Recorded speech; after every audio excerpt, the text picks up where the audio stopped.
Tilly the tortoise found a broken pocket watch beside the pond. It ticked just once, then spoke. "I'm waiting for morning," it said sleepily. "But it's morning now," Tilly replied. "No," sighed the watch. "Not my morning."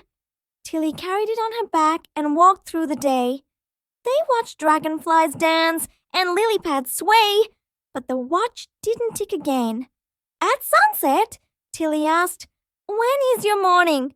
"When someone truly sees time, not just counts it." Tilly stared at the stars and listened to the frogs. "I see it," she whispered.